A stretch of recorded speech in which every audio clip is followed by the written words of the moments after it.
On one of Stockholm's busiest streets, Sweden's prime minister was gunned down after a night at the movies. What followed was one of the largest investigations in Europe's history involving conspiracy theories of spies, political enemies, and foreign governments. Today, we uncover the assassination of Olof Palme. This is Red Web.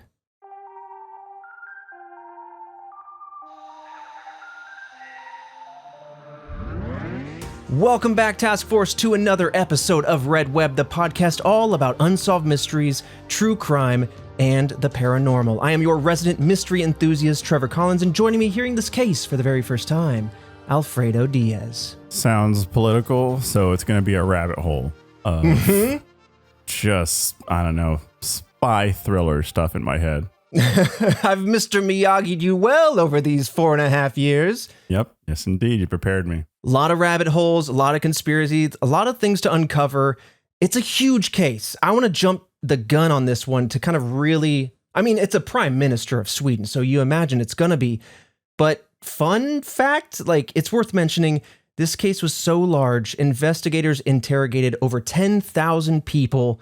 And Fredo, you know this one. We had 134 confessions out of the woodwork over the years, so who knows what comes out of this? Still blows my mind that people are like, I did it. It was me. Put my name on it. I'm out here. I did it. I was nowhere near, but I did it. But yes, this is going to be a twisty-turny one. We're going to go into the political background to give you all the information necessary to get that context and that groundwork laid. We'll talk about the scene of the crime, what few witnesses were there, but people did see some stuff. And then, of course, we're going to follow up with some of the key suspects. Of course, we're not going to cover 10,000 people or 134 full confessions, but some of the key suspects and conspiracies that have arisen from this case. I will say police feel like they have closure on this one, but many people believe that it is one of these other theories, that it isn't fully answered, and it has since gone discussed for the many decades since. But as we dive in, as always, I want to give a huge thank you and shout out to our direct supporters over at redwebpod.com. Join the task force today. Support us directly going to that website. But we have Haley Long, who is a buff scientist, that rippling vascular brain. You know, they're doing their hammer curls with those beakers filled with lead, liquid lead. We also have the squonks. Fear them or be feared by them. I don't know. Gavin Day, Zachary Orr, and Heather Stahlcup, just to name a few. And this episode is actually suggested by an anonymous task force member. But yeah, like I said, support us directly at redwebpod.com. We just released an exclusive gameplay last week. Lots of other benefits over there if you want to check it out. And of course, store.redwebpod.com, another way to support us directly. I'm wearing one of our Task Force Access shirts. And then, of course, you can review us wherever you listen to it. But I want to dive in. I'm so eager for this nebulous, winding case. So, Olof Palme was the Prime Minister of Sweden twice in his life. Despite his conservative upbringing, Palme was a leftist, and he joined the Social Democratic Party, where he was mentored by Prime Minister Tage Erlander, who served from 1946 to 1969. This is where I give my very casual but honest caveat. There's going to be a lot of Swedish words in this episode, right, and I'm going to hold on and grip for dear life as the Swedish task force reacts to this, but I'm going to do my best. You guys got some long words, I'll just be honest. Now, Palme was a member of parliament and eventually became prime minister, as I indicated, but he was the successor directly to Erlander in 1969 before his second 4-year term began later in 1982. As you can imagine, Palme's ideas were very popular with the left and very unpopular with the right, in a nation whose political divide was quite contentious at the time. In fact, after his first term, the Social Democratic Party was not in power for the first time since 1936. So this was a moment of change, a lot of turmoil between opinions, and so it's a heated moment for an assassination to take place in, as you can imagine. Powder keg for conspiracy theories to come out of this. So his foreign policy was especially divisive. For example, he spoke out against the Vietnam War, he supported many liberation movements, and interestingly, he was a critic of both the United States and the Soviet Union during the Cold War. Again, I mention all this because it allows us to lay a foundation of understanding, and some of these ideas will come up in more detail when we cover the suspects and the theories behind this case. Now, on February 28th, let's get into the situation.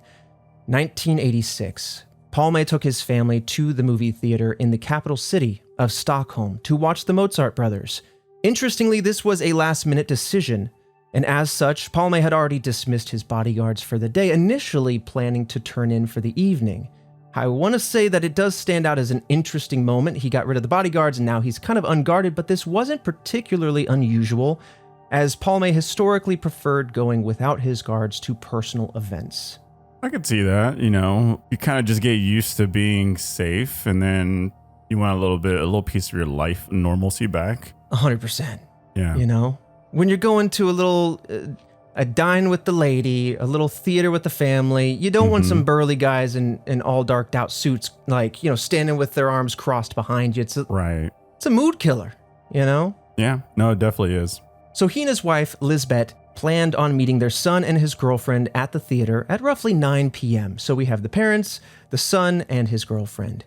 They then left the theater 2 hours later after the movie, I presume, at around 11 p.m., and the couples parted ways officially that evening at 11:15 p.m.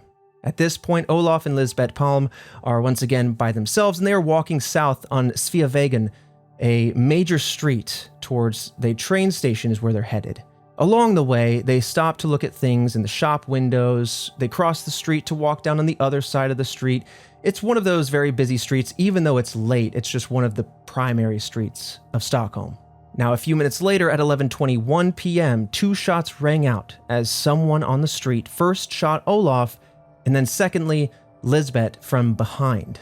Witnesses contacted emergency services immediately, but as luck would have it, an ambulance actually was already going down that way past that scene of the crime just 4 minutes later with nobody in it. And so at 11:25 p.m., this ambulance picked them up and immediately started for Sabbatsberg Hospital, calling ahead to inform the hospital that the Prime Minister was bleeding to death and fatally wounded.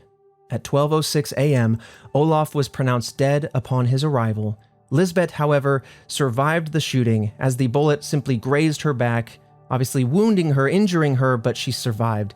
And this was because she was attempting to help Olof. He had collapsed, she bent over to kind of see what was wrong, to help him out, and that, fortunately, I would say, maybe caused the bullet to just graze along her back.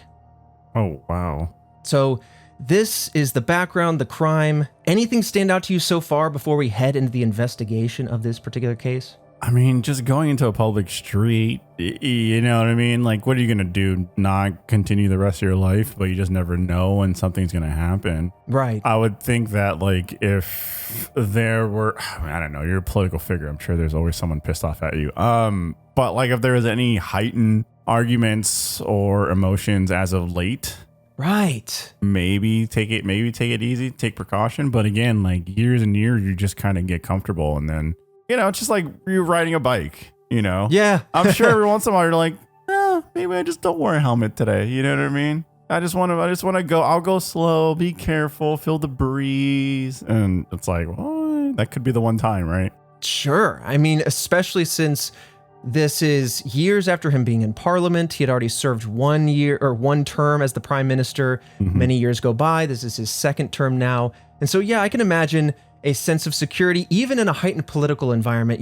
One doesn't assume an assassination's around every corner, right? Nor do you want to live in a world where you have to think that way. But I digress. So this is what happened. This is the backdrop of this crime. And as luck would have it, according to the investigation committee report, about 12 people directly witnessed this assassination that night. However, only 2 of them saw the crime in its entirety, meaning that they happened to be looking at this couple as they were walking down the street. Maybe they knew them, maybe they recognized them or not. So they saw the moments leading up to and after the shots. So only 2 people saw everything. Of course, once the shots were fired, about 10 other people drew their attention. Right. What is that? What's happening? So witnesses claimed that the perpetrator was between 30 and 50 years old, roughly 180 to 185 centimeters tall, and wore a dark coat. So I'll convert it for you guys here in America. That's about 5'11 to 6'1, a pretty succinct height. As far as 30 to 50 years, it's a pretty wide spread. It was a dark evening, and this lack of, as you can imagine, reliable description just casts an extremely wide net for suspects. And as I always like to say, it lays that foundation for people to want to fill in the gaps. We don't know much, so let's just kind of like, it could be this, it could be that, it could be a lot. Right. Despite the lack of clear visual, we don't know what sex they were, we don't know what their face looked like, we don't have any other descriptors. But despite that, all witnesses agreed that the killer escaped towards Tunnelgatan, doing my best here, Sweden, and then ran up the stairs to another street. We need a nickname, Sweden, we need a nickname on this one. Malmönadsgatan. Malmönadsgatan. I'm gonna leave it all in. That's something like that. One syllable at a time. Look, you can expect the effort. You can't expect us to nail it. That's a tough one. That's a tough one.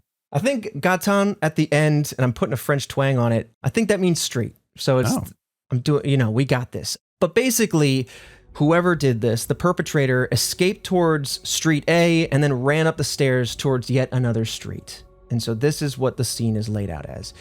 In addition to the previous witnesses, another dozen suspects saw events surrounding the crime. So the before and the after. And so this is stuff that the investigators can kind of piece together. Okay, you're saying this. This is where that red web is drawn on the conspiracy board, right? Yeah. So apparently, the Svea Court of Appeal found that the lighting of the scene, frustratingly, in particular the lighting from the store that they were nearby, created a backlight effect, right? So if I had a light behind me instead of in front of me, it would create that, anonymous silhouetting.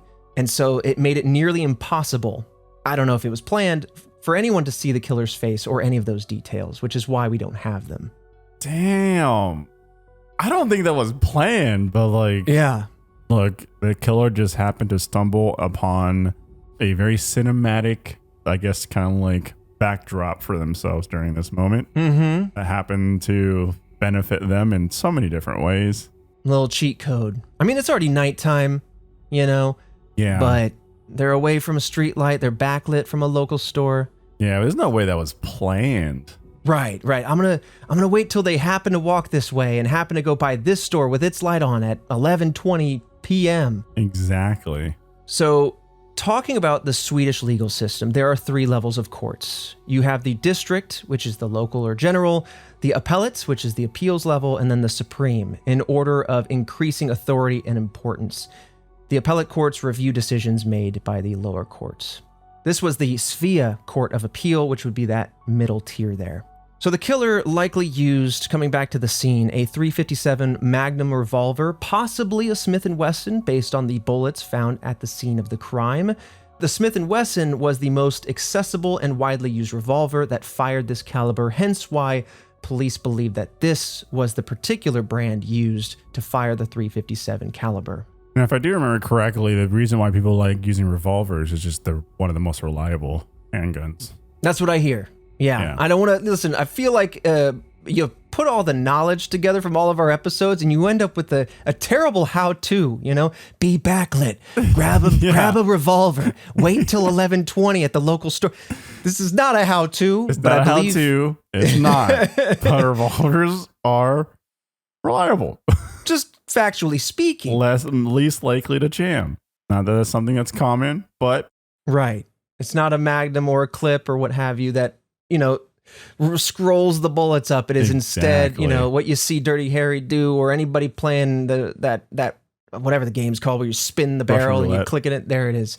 But again, yes. So maybe more reliable, but also this type of gun does not leave behind a cartridge. So police could not use that to track down the weapon itself. That's true. From here, the police searched for revolvers that had been reported as stolen. That's a brilliant move when you don't have much else to go on. Try to find a similar weapon that is suddenly MIA. One of these guns actually led to a drug dealer who claimed that he lent the gun to a man named Christer Peterson 2 months before the assassination. So Peterson had a long record, including manslaughter, and so it's looking pretty, hey, maybe we got this guy. Police then accused him of the murder, and Lisbeth Palme actually picked him out of a lineup. So when several suspects were in front of her, this is the man that she pointed to. Now, eventually Peterson confessed to the crime and was sentenced to life in prison in 1988. So, boom, open, closed case. It seems like we got him. However, There it is. Here we go. You know there's a lot of confessions in play. There it is. It's open shut, kids. You're going to tell me all these confessions rolling through them, man. Stop it. Just stop it. Stop confessing to crimes you did not commit. For heaven's sake. My God. It's wild that's a thing that needs to be said. I can't fully understand it. Like, listen, I understand if you didn't like him politically speaking, but get yourself out of the investigation, clogging up the pipes with your hairy mess of I did it. My buddy John, he did it. Yeah. Well, a piece of that is people want to be famous. Doesn't matter, like, if they're incarcerated, they want the fame. The wrong type of fame, man. Start doing some lip syncs and dances on TikTok, and we'll see you in a few months. Just like something else. Yeah. Could you imagine how many would have been serial killers are just huge dancers on TikTok, Yeah, there could have been dancers. Dancing saves lives. Get out there, dance. Makes you feel good. Go for it. So here's the thing, right? As you know, it's coming. A few months after his imprisonment, Peterson appealed and retracted his confession. His appeal was actually accepted, since the only evidence was Lisbeth choosing him in the lineup. Police never found the gun that supposedly connected him to this crime, so that gun that he borrowed from a drug dealer that went missing was never found again. And so really there's no evidence here other than his confession and kind of his rap sheet. He's killed before, it sounds like. Now, as I indicated earlier, frustratingly, laying that groundwork for conspiracy theories and suspects galore is the fact that this very large investigation featured 10,000 interviews, so many different people, 134 of which confessed to the crime. But as you can imagine, the reason we're here today is because the killer was never definitively found. It is a mystery for a reason. Again, and I'll say this, and I'll keep saying this, it blows my mind that you can murder someone and get away with it. Like, highly unlikely, especially as the years go by and technology exists. But, like, it blows my mind that there could be your neighbor that just happened to murder someone 10 years ago, did it one time, right? And didn't go on this whole spree until they got caught. And they said, that's it. I'm out. I'm done. Just one small little murder and I'm out. That's it. That is truly upsetting and terrifying. Yeah. I mean, I would love to see the percentage of cases that would have been on, like, the percentage of cases of closed cases that would be, or unclosed, still an open case, if they just stopped at one bank robbery, one like committed murder or something like that, instead of like they did 10, then they got caught, and it's like, what if they stopped at one? Right. After 10 years, they came out of hiding and picked up with the same MO. They had to scratch that itch. That would be deeply unsettling. I don't know if I would want to know that information, but part of me kind of would. Right. That's how it goes. Like, I don't want to know that, but hold on. But tell me. But if you told me, I wouldn't be upset. Yeah, but tell me though. I mean, we talked about this in the Paula Jean Weldon case, and I feel like we've brought it up since then. Like, her disappearance was part of potentially 4 or 5 other disappearances in that area. And one of the theories was just a serial killer that never got caught, and it never got labeled a serial killer. So we've gotten very close to that idea. This reeks to me instinctively as a political unrest, deeply upset, and then having access to a weapon that can harm people, and having, it seems like maybe a crime of opportunity. And I do want to say that at the time, we'll dive into all these details, but this is also what police were believing, that this wasn't super premeditated. Yeah. And that this might have been more opportunistic. Maybe emotional. Yeah. In the moment type of thing. Yeah, right. So that's kind of where the police's head is at. But of course, we're going to talk about all sorts of potential political conspiracies, particular suspects, but vaguely. We don't have specific names per se. This episode of Red Web is sponsored by Aura Frames. This Mother's Day, you can give your mom a phone call and an Aura digital picture frame. I actually recently got my mom an Aura frame of her own, and she loves it. She has added so many, I think hundreds of photos of family and pets, and loves to show ones that stand out when they cycle through, and she's super, super happy with it. Aura Frames was named the best digital photo frame by Wirecutter and featured in 495 gift guides last year. So the next time you need to call your mom, you can also send her a new pic of you from that trip you're telling her all about right from your phone. Aura frames are so easy to set up, taking about 2 minutes to do so using the Aura app. Add unlimited photos and videos and invite as many people as you want to a frame. There are absolutely no hidden fees or subscriptions. Aura has a great deal for Mother's Day. For limited time, listeners can save on the perfect gift by visiting auraframes.com to get $35 off plus free shipping on their best-selling Carver matte frame. That's auraframes.com, promo code REDWEB. Support the show by mentioning us at checkout. Terms and conditions apply. This episode of Red Web is sponsored by HelloFresh. Fresh air, sunshine, and good food. That's what spring is all about. HelloFresh makes it easier to fit quick, home-cooked meals into your schedule every week by curating delicious recipes like pasta primavera, chicken Dijon, and pecan-crusted trout, as well as over 100 seasonal snacks, sides, and treats. In 2025, HelloFresh is evolving to fit every lifestyle by bringing customers even more convenience without compromising on taste, health, or homemade quality. Their new ready-made meals offer chef-crafted, flavorful dishes that are ready in just 3 minutes. HelloFresh has flexible deliveries that you can pause or skip when you need. I love HelloFresh. I'm a busy boy sometimes, and sometimes I don't have time to go grocery shopping. So being able to get everything sent to me, I have all the ingredients and the recipes right in front of me, so all I got to do is sit there and cook it and enjoy, makes me a happy camper and a happy eater. Feel great with meals that fit your spring schedule and make the season even more delicious. Go to HelloFresh.com/RedWeb10FM now to get 10 free meals with a free item for life. 1 per box with active subscription. Free meals applied as discount on first box. New subscribers only. Varies by plan. With that said, let's dive into the first theory. Very soon after the murder, conspiracy theories began emerging, pointing to South Africa's involvement. The motive? Well, just a week before he was killed, Palme held a speech against apartheid and gave multiple calls to action, suggesting economic sanctions and denying oil supply to South Africa. Later, in 1996, former apartheid police officer Eugene de Kock actually told the South African Supreme Court that the PKK had been involved in the assassination because he, quote, strongly opposed the apartheid regime and Sweden made substantial contributions to the ANC, end quote, which is the African National Congress. And so immediately we have a hotbed, politically speaking, international here. Kind of, again, we're connecting some dots. Mm-hmm. And then you have somebody in the mid-90s coming forward saying, listen, I was a former officer in the area, and I know that there is this, and we'll talk about the PKK, the terrorist group in the next theory a little bit more, but he was one of the first people to label them a terrorist group. And so there's a lot of tensions that come with that.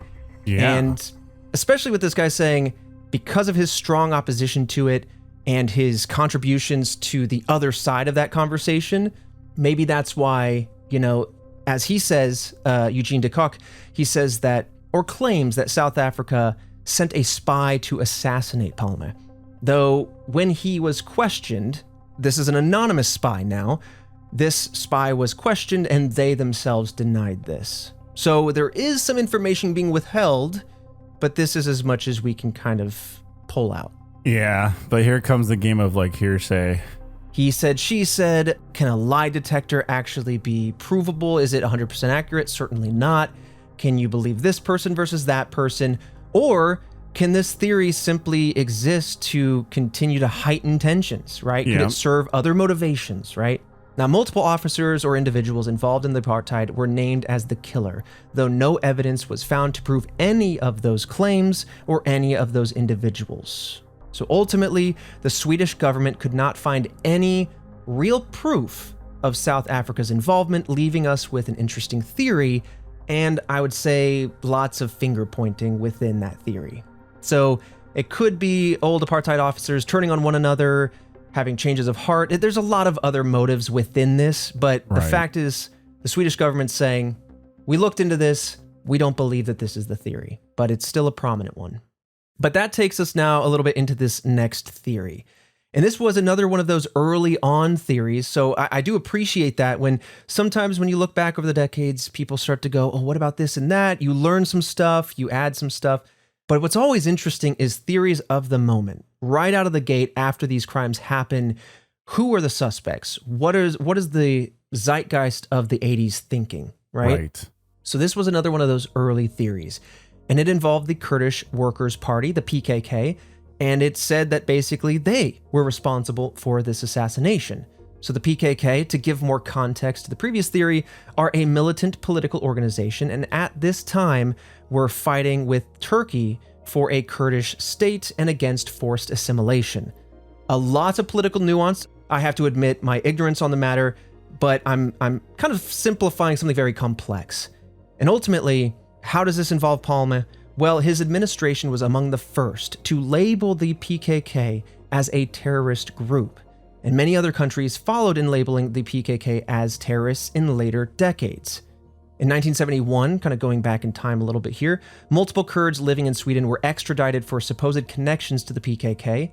And then in 2001, even decades after this crime, Swedish police interviewed a PKK leader, Abdullah Öcalan, from prison, and he suggested himself that a Kurdish rebel could have killed Palme on that night. Sendin Sakik was another leader of the PKK, and he claimed that Öcalan had ordered the assassination himself. That lends some credence to the idea that there's some involvement here. But again, despite what feels like very tangible, very close clues that might lead to something, Swedish investigators never found any concrete evidence to confirm this theory. Suffice to say, we have a situation where there's yet another international group that Palme issues a dissenting opinion on, and so that is the exciting moment where people are going, this must be the group then too, because he clearly had no love for this group and they had shown that they may be capable of it, but nothing materialized.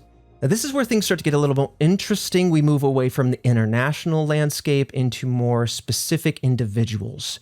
There was an individual that was investigated by police, simply known at the time as the 33-year-old. And this is how the news outlets reported on this person, the 33-year-old.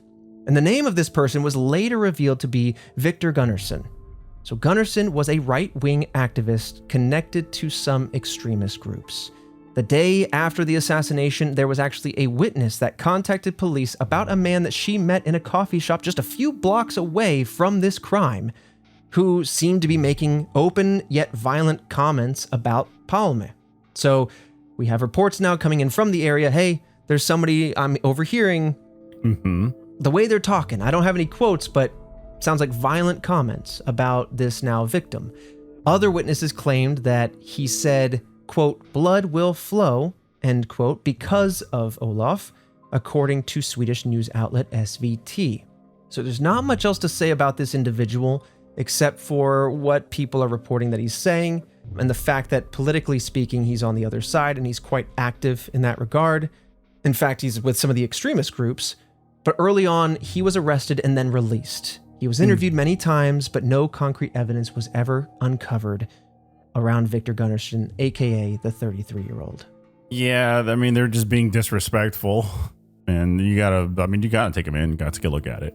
But even in death, there will be people who curse your name. So if you don't got anything more than that, then that's just, an angry person. That's all. Absolutely. I mean, we feel like we get close, but honestly, not even at all. I heard him say something. Great. We can't just arrest a person because they're saying some things and also happen to be on the other side, even if it's an extremist group. It's a violent crime. We need something more substantial. And again, out of all the many conspiracies and theories, this is the last major one we're going to discuss.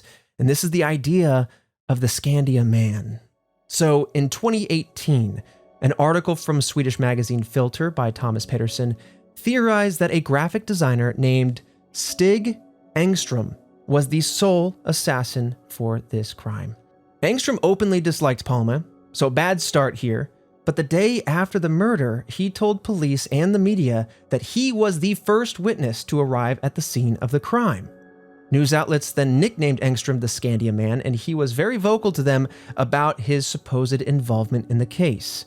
Engström had left his job at the Skandia Insurance Agency, where he got his nickname, of course, and it turns out that it was very close to the murder scene.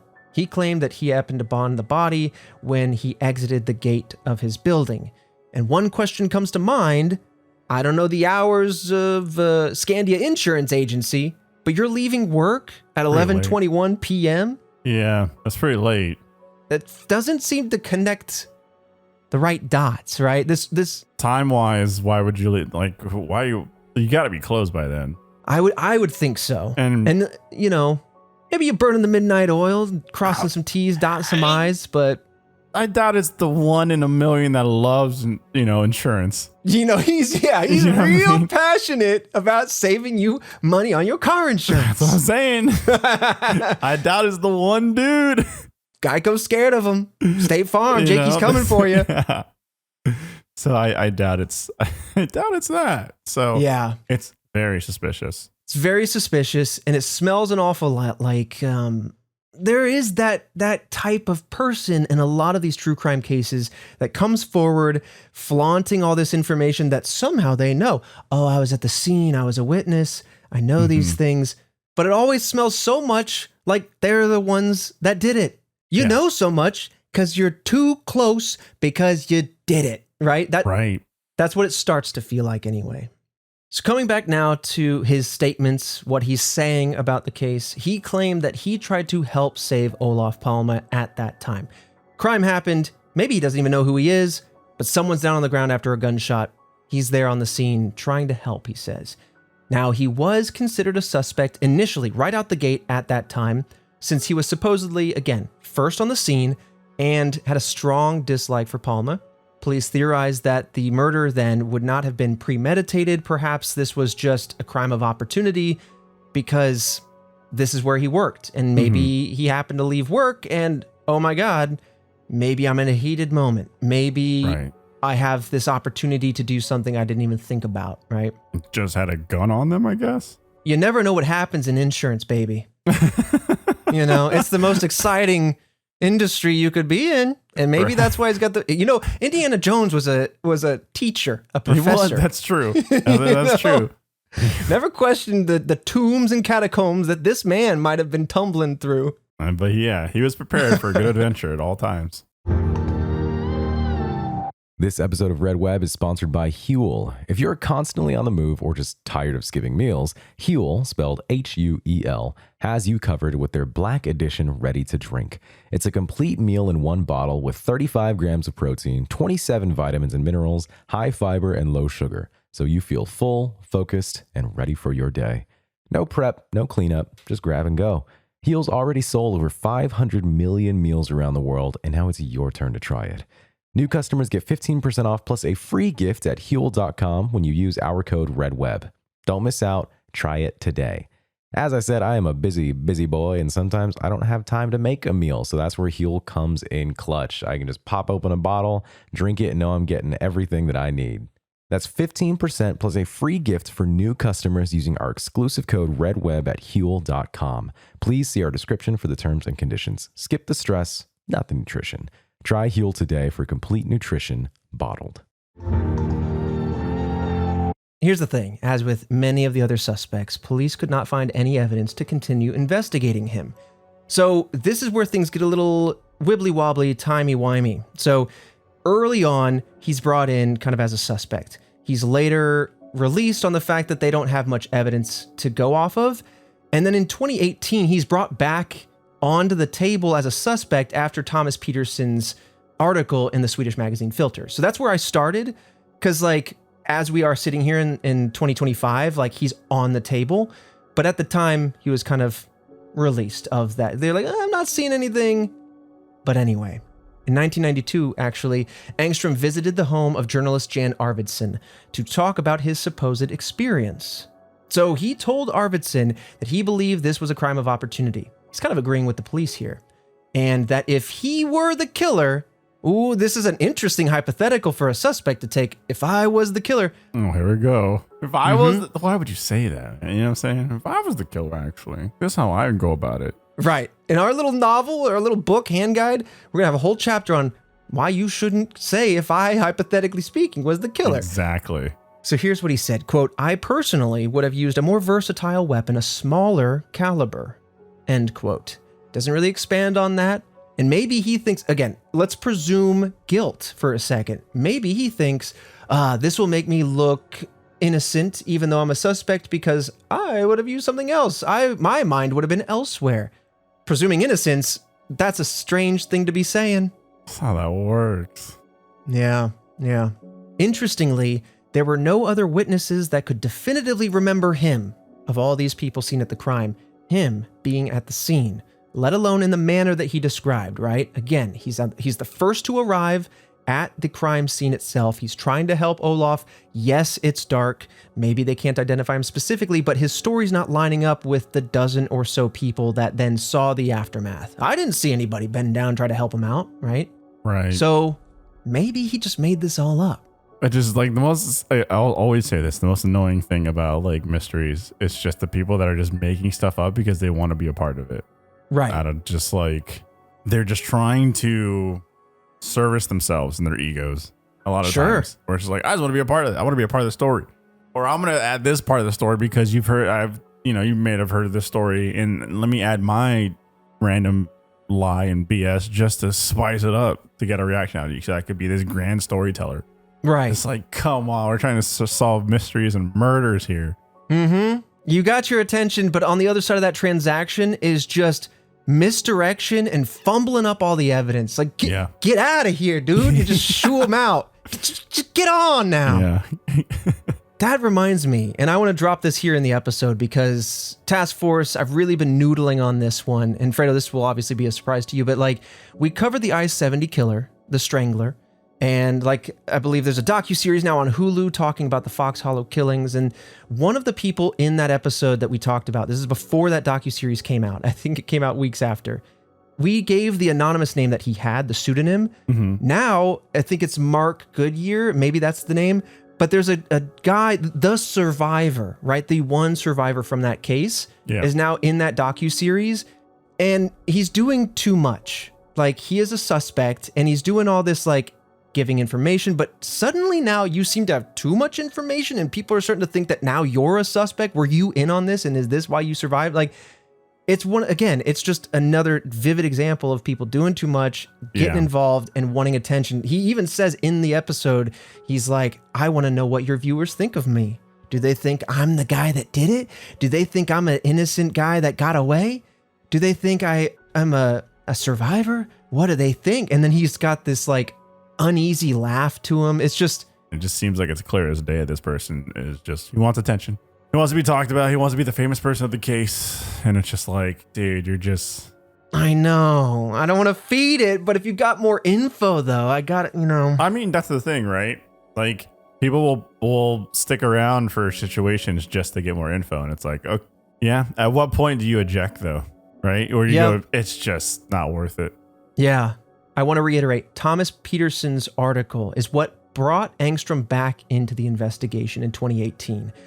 And now, jumping forward a few years, I believe this was 2020, according to BBC, prosecutors felt his statements raised red flags and were actually inconsistent. When you really looked across his multiple interviews and interrogations, what have you, there were inconsistencies. And of course, we're spotting red flags, whether he's lying to put himself into it or he's actually a part of this as the criminal.